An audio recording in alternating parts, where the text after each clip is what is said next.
कार्यक्रम जन जन की वाणी लोकवाणी।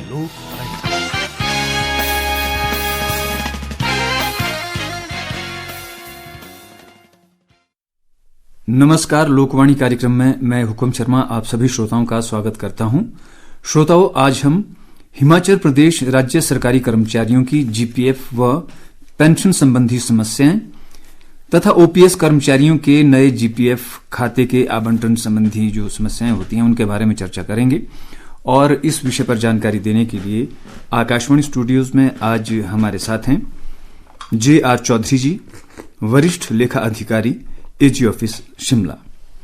आप भी इस विषय से संबंधित कोई प्रश्न पूछना चाहते हैं या आप कोई जानकारी साझा करना चाहते हैं तो आप हमें फोन कर सकते हैं। 0177 ये शिमला का एसटीडी कोड है, 280 80 34 और 280 81 52 ये हमारे फोन नंबर्स हैं। तो क्योंकि पिछले दिनों भी हम कई कार्यक्रम इस संबंध में प्रसारित कर चुके हैं और यदि जो हमारे श्रोताओं ने कोई समस्याएं कार्यक्रम में रखी थी अगर उनका समाधान नहीं हुआ है तो वो श्रोता भी आज एक बार पुनः फोन कर सकते हैं, ताकि हमें यह भी ज्ञात हो कि जो हमारे श्रोतागण हमारे कार्यक्रम में अपनी समस्याएं जो रखते हैं क्या उनका जो निदान है वो किया जाता है या नहीं। तो हिमाचल प्रदेश सरकार के अधीन कार्यरत कर्मचारियों एवं पेंशन भोगियों तथा सामान्य भविष्य निधि अभिदाताओं को सेवानिवृत्ति के समय मिलने वाले देय लाभ और ओपीएस के अंतर्गत जीपीएफ खातों का आवंटन इत्यादि ये सारी चर्चाएं आज हम कार्यक्रम में करने वाले हैं। चौधरी साहब, आकाशवाणी स्टूडियोज में हम आपका स्वागत करते हैं और आपका नाम हमारे श्रोताओं के लिए एक जाना पहचाना नाम है, क्योंकि काफी कार्यक्रम आप कर चुके हैं हमारे साथ और श्रोता हमारे लाभान्वित भी होते ही होंगे।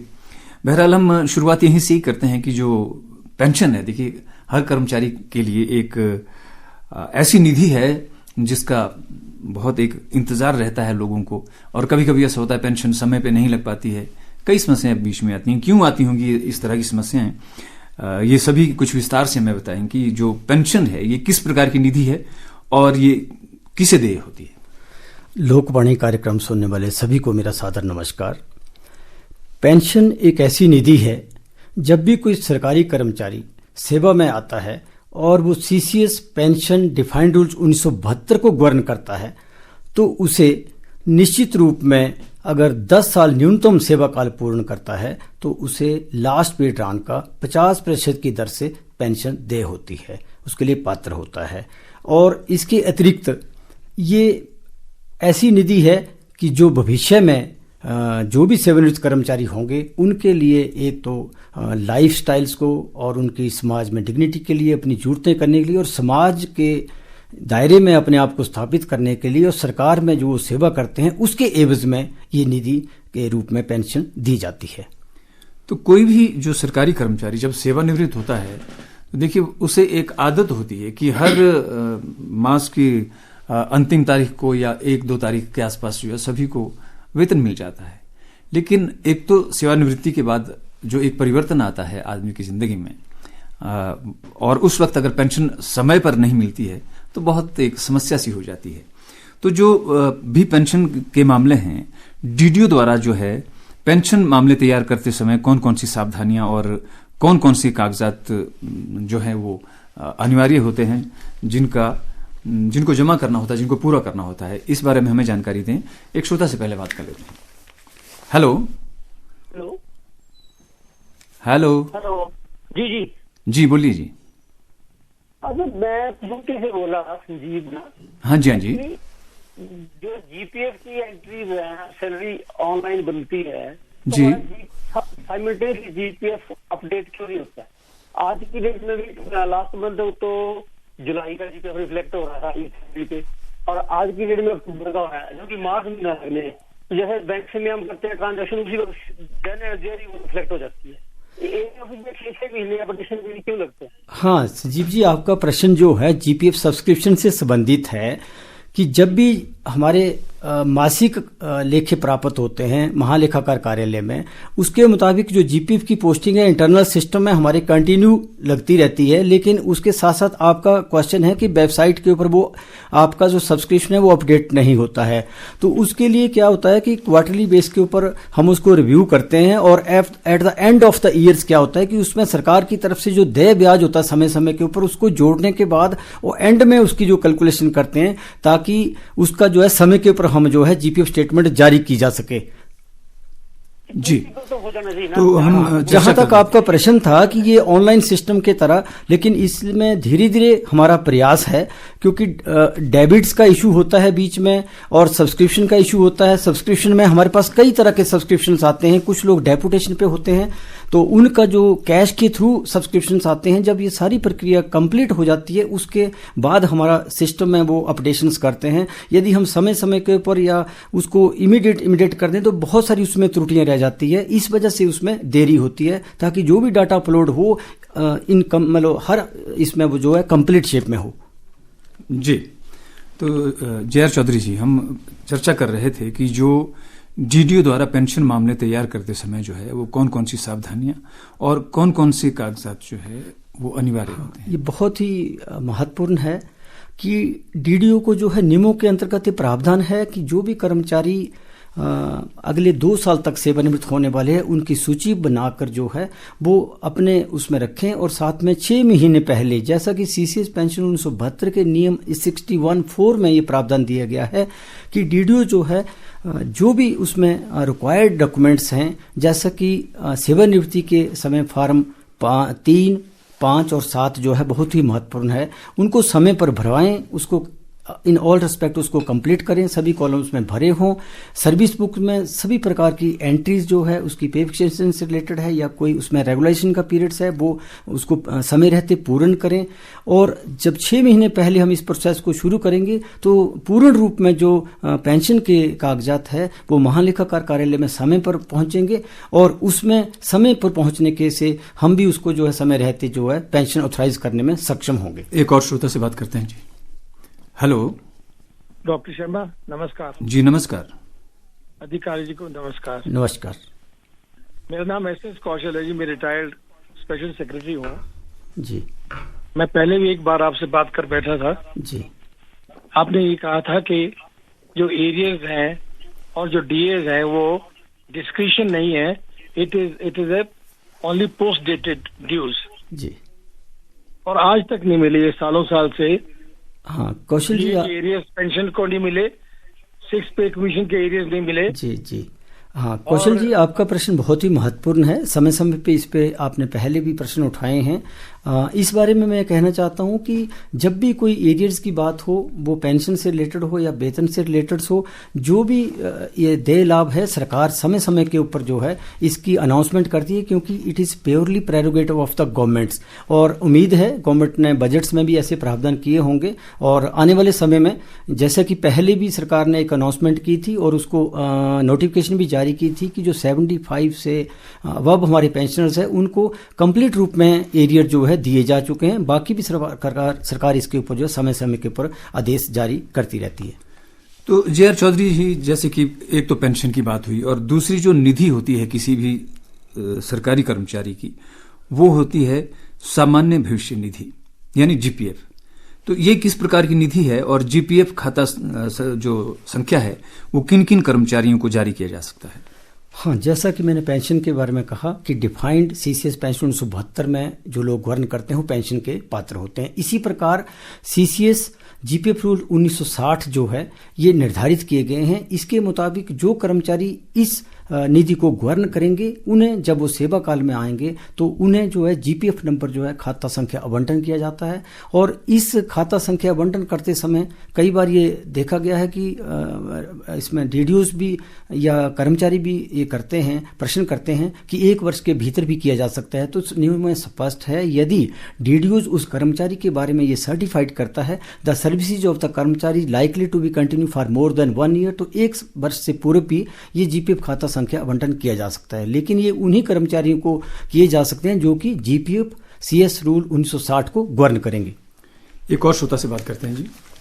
हेलो हेलो, गुड जी। Morning sir. जी, गुड मॉर्निंग जी।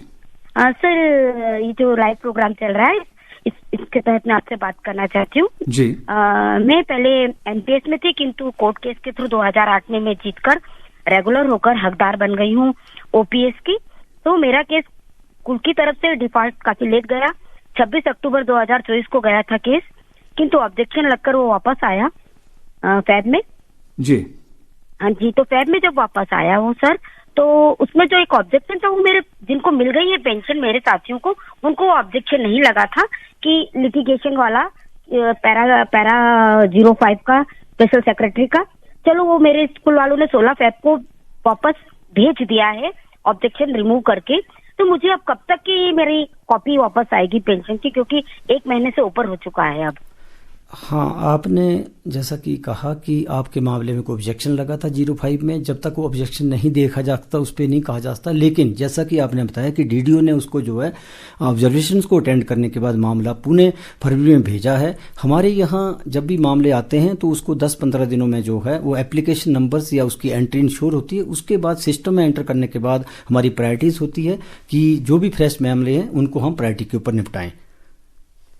जी, तो अपनी चर्चा को आगे बढ़ाते हैं। और जो जैसे कि चौधरी साहब, हम पेंशन और जीपीएफ को लेकर भी चर्चा कर रहे हैं, तो जो पेंशन के साथ साथ जो एक पारिवारिक पेंशन के जो मामले होते हैं, ये किस तरह की प्रक्रिया है और कौन कौन से कागजात आवश्यक होते हैं इसके लिए भी, जो पारिवारिक पेंशन के लिए जो पात्रता है उसके बारे में भी हमें बताएं। लेकिन एक श्रोता से पहले बात कर लेते हैं। हेलो। हेलो जी, स्वागत है कार्यक्रम में आपका। नमस्कार सर। जी नमस्कार।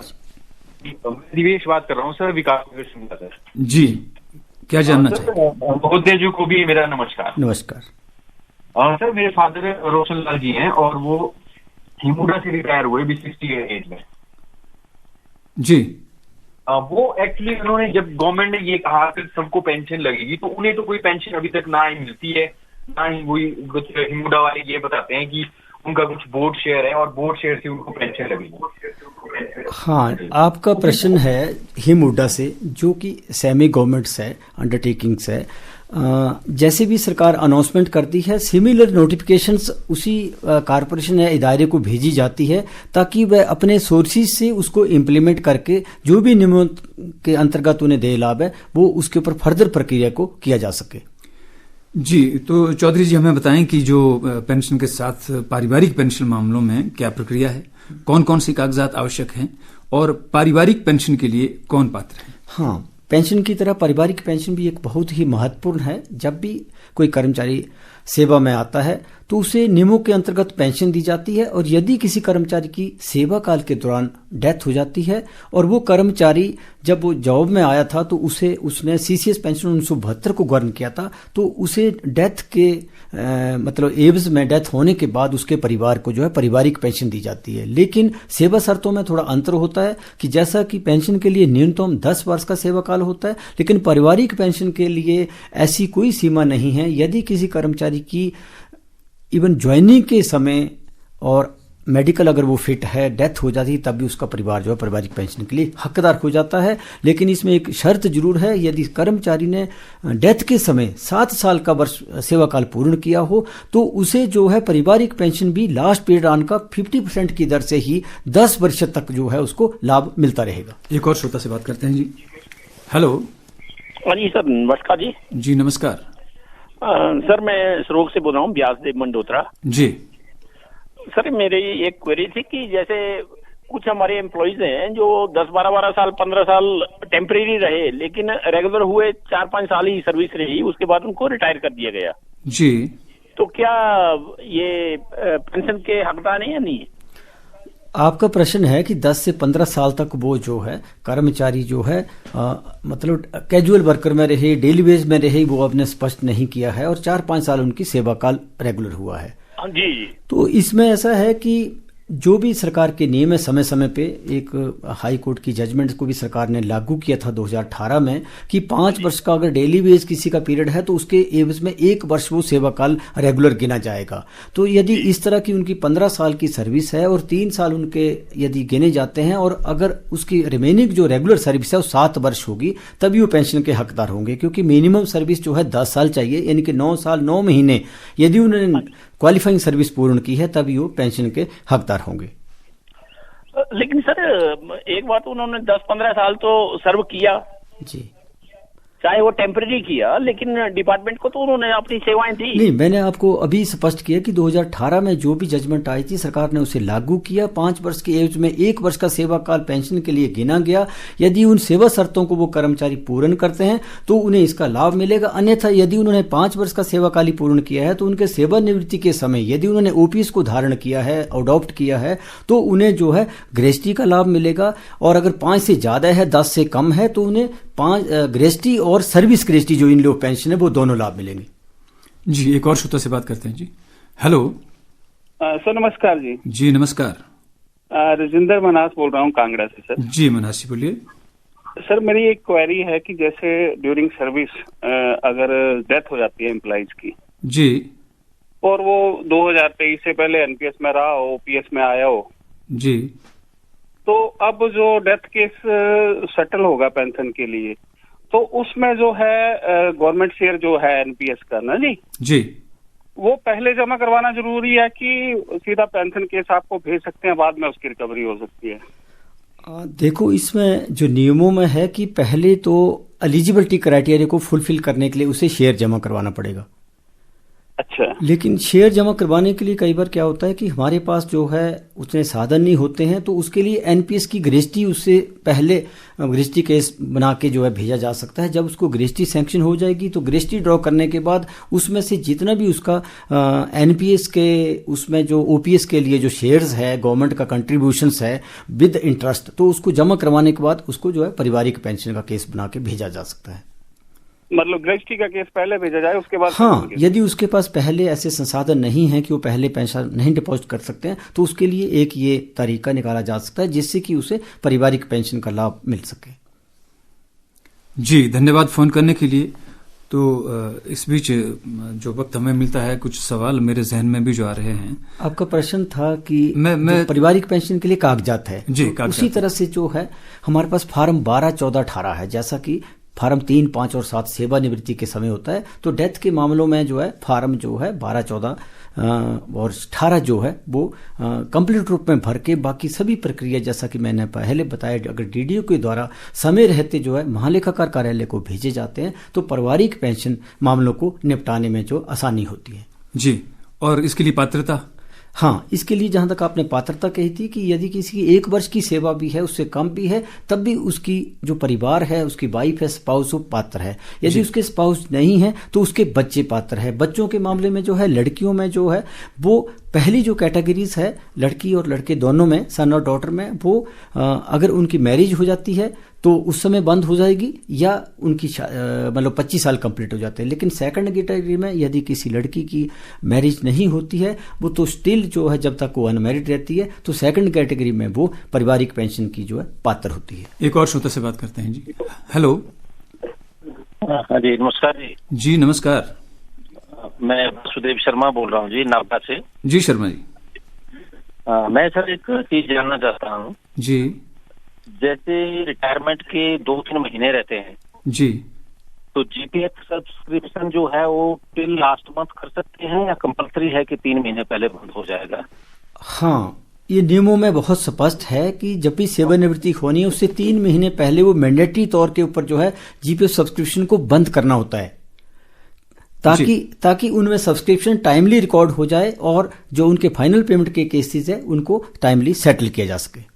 जी, तो चौधरी साहब हमें ये भी बताएं कि जो सामान्य भविष्य निधि है इसमें नामांकन पत्र का जो है वो क्या महत्व है और ये क्यों जरूरी है? हाँ, नामांकन पत्र बहुत ही एक महत्वपूर्ण दस्तावेज है। जिस तरह से हम बैंक में या अदरवाइज जहाँ भी डिपॉजिट्स करते हैं, तो जब भी किसी स्थिति में कोई इवेंट आता है, किसी की कोई डेथ हो जाती है, तो नामांकन पत्र यदि उसका समय पे भरा गया होगा, सही रूप में भरा गया होगा, तो जो उनके नियमों के अंतर्गत देय लाभ है उसे प्राधिकृत करने में जो है किसी तरह की कठिनाई नहीं होती है और समय पर जो है मामले सेटल हो जाते हैं। और इसीलिए हम सामान्य भविष्य निधि जो हर वर्ष हम जारी करते हैं उसमें भी एक इंस्ट्रक्शंस दी होती है कि जो भी कर्मचारी है वो अपना नामांकन पत्र समय समय के ऊपर जो है वो संशोधित करें। जैसे कि परिवार ग्रहण कर लेते हैं, परिवार में कोई नए सदस्य शामिल हो जाता है, तो उस इवेंट के ऊपर जो है डीडीओ के माध्यम से वो नामांकन पत्र जो है डुप्लीकेट रूप में जो है महालेखाकार कार्यालय को भेजें और उसको जो है एक्सेप्ट करवा के उसकी एक प्रति जो है सेवा पंजिका में लगाई जाए। एक और बात हम जानना चाहेंगे, क्योंकि पेंशन कम्यूट करने की भी एक बात आती है, तो इसके जो है वो कितनी राशि, एक तो ये बताएं कि कम्यूट की जा सकती है और इसके लाभ क्या हैं? हाँ, न्यू में जो है CCS कम्यूटेशन रूल 1901 बनाए गए सरकार के द्वारा, जो कि हिमाचल सरकार ने भी उसे अडॉप्ट किया। उसके मुताबिक जो है कोई भी कर्मचारी जो सेवानिवृत्त होने वाला है या सेवानिवृत्त हो रहा है, जो भी CCS पेंशन 1972 को गवर्न करता है, वो अपनी पेंशन का अधिकतम अप टू 40% तक जो है बेसिक पेंशन को कम्यूट करवा सकता है। और जहां तक आपने कहा कि इसके लाभ, ये एक ऐसी राशि है जो कि कम्यूटेशन की डेट से 15 वर्षों के बाद जो कम्यूटेड पोर्शन ऑफ पेंशन है वो दोबारा पेंशन में रिस्टोर हो जाता है। दूसरे जो कम्यूटेड पोर्शन होता है वो इनकम टैक्स के लिए भी काउंट नहीं होता है। जो कम्यूटेड वैल्यू होती है वो भी एग्जेंटेड फ्रॉम इनकम टैक्स होती है। तीसरे कि इसमें जो कम्यूटेड हमारा पोर्शन होता है उसको लेस करने के बावजूद भी जो इसका DA होता है, जिसको हम DR बोलते हैं, वो फुल पेंशन के ऊपर देय होता है।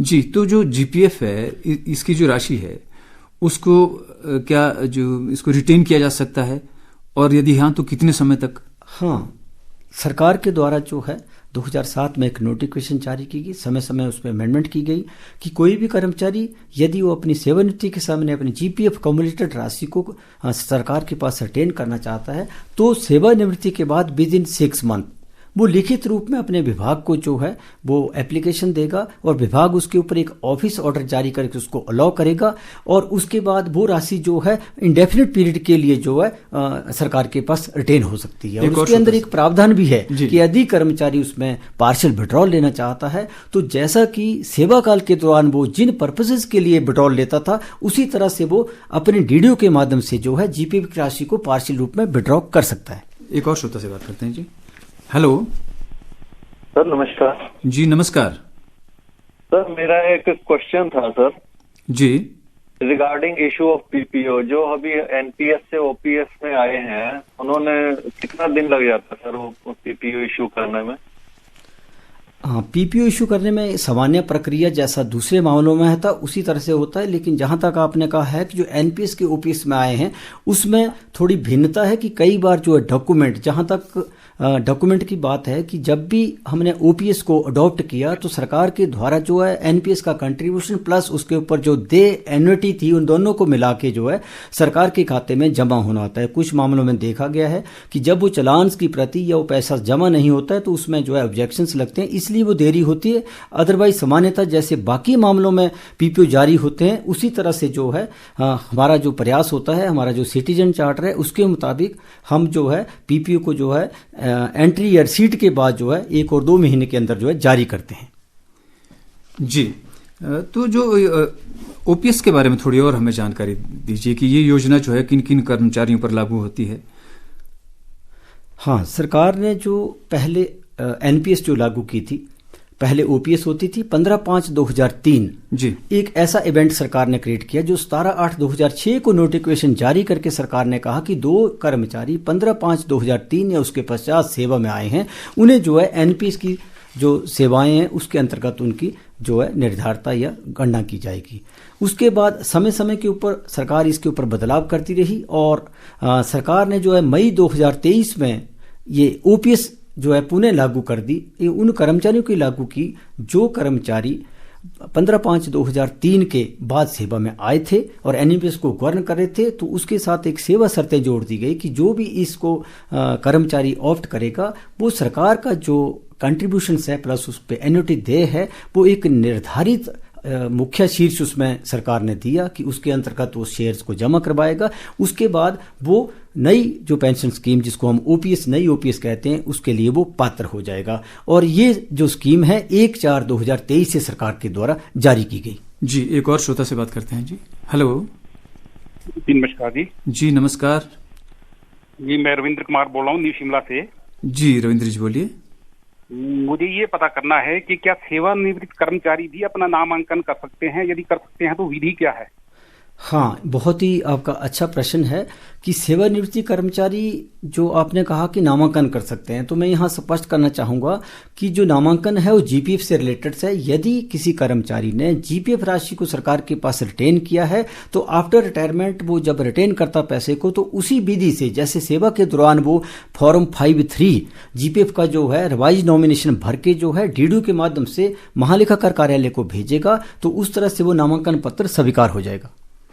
जी, तो चौधरी साहब जैसे कि आपके पास तो आंकड़े भी उपलब्ध रहते हैं, वर्ष 2016 से पूर्व जो सेवानिवृत्त पेंशन भोगी हैं उनके कितने मामले अभी तक लंबित हैं?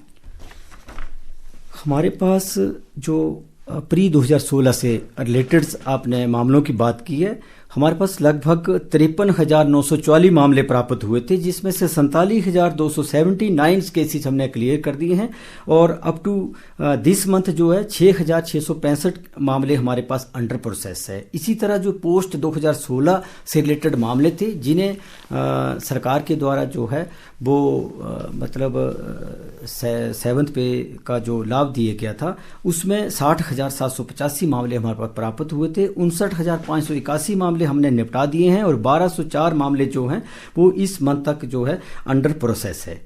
जी, और जो वर्ष 2016 के बाद की अगर हम बात करें तो सेवानिवृत्त कर्मचारियों के कितने पेंशन मामले अभी शेष हैं जिनका रिवीजन किया जाना शेष है? हाँ, मैं अभी बताया आपको कि 60,785 में से जो है 59,581 हो गए हैं, 1,204 बचे हैं। जी, तो वर्ष 2003 में एनपीएस लागू किया गया, लेकिन कुछ कर्मचारियों को जीपीएफ नंबर दे दिए गए थे। बाद में उन्हें एनपीएस स्कीम में लाया गया।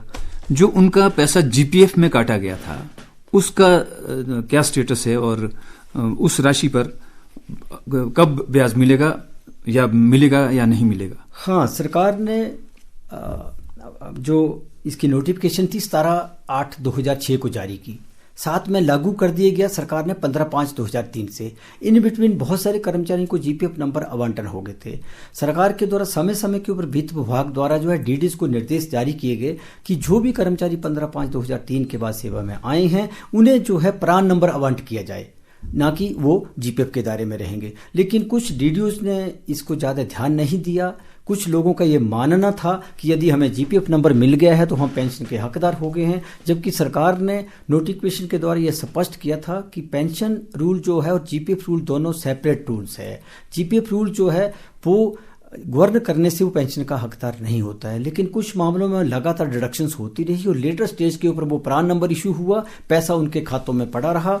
और इस बारे में जो है अब जैसे ओपीएस हमारी दोबारा पुनः लागू होगी और हमने जो है दोबारा जो है सभी कर्मचारियों को जब जीपीएफ के नए खाते हमने आवंटित कर दिए हैं, जैसे लगभग हमारे पास आज की डेट में 1,23,418 जो है जीपीएफ लॉन्च हो चुके हैं। लेकिन मैं यहाँ स्पष्ट करना चाहता है कि हमने सरकार से मामला बार बार उठाया ब्याज के बारे में, क्योंकि लोगों का हमारे बहुत सारी रिप्रेजेंटेशन आती थी कि जो हमारा पैसा उनके पुराने खातों में पड़ा हुआ है वो पैसा नए खाते में शिफ्ट कर दिया जाए और उस पर ब्याज दिया जाए। सरकार ने स्पष्ट किया है कि जितने भी डीडीओज को हमने इंस्ट्रक्शन दी थी उसको टाइमली फॉलो ना करने के बाद कारण वो जो है सब्सक्रिप्शन जारी रही। अतः उस पैसे के ऊपर जो है सरकार ने कहा कि जो ब्याज है वो शुरू में जैसे कहा गया था फरवरी 2007 तक ब्याज मिलेगा, तो उसी ब्याज की दर से उनको जो है फाइनल पेमेंट का भुगतान करने के लिए कहा है। तो मेरा डीडीओ से आग्रह है कि जो भी कर्मचारी जिनका पुराने खातों में पैसा पड़ा हुआ है वो अपने डीडीओ के माध्यम से केस बना के महालेखाकार कार्यालय को भेजें